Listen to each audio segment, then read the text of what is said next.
কাকা, কোন? আমি রামিসা। আমার হত্যাকারীর কি বিচার হবে না?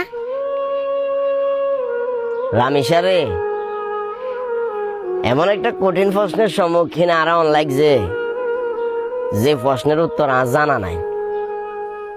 রামিসা, তোমার অনেক বড় একটা অপরাধ আছে, অনেক বড় একটা অন্যায় আছে।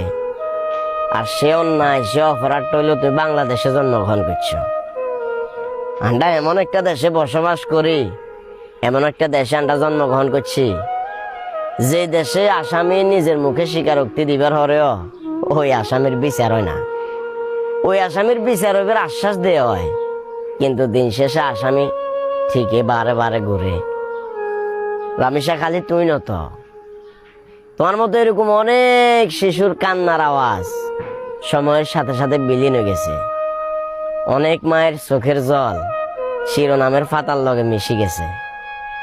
হয়তোবা বর্তমান সময় তুমি সোশ্যাল মিডিয়াতে ট্রেন্ডিং একটা টপিক, ওই কারণে তোমার হলে মানুষে বিভিন্ন লেখালেখি করে। মানববন্ধন হওয়ার সবচেয়ে দুঃখজনক বিষয় গিয়ে জানা নেই, নির্দিষ্ট একটা সময়ের পরে যখন নতুন করে আরেকটা ট্রেন্ডিং টপিক আইব, সাথে সাথে আমরা বাঙালি জাতি তোমারে বলি যাবো।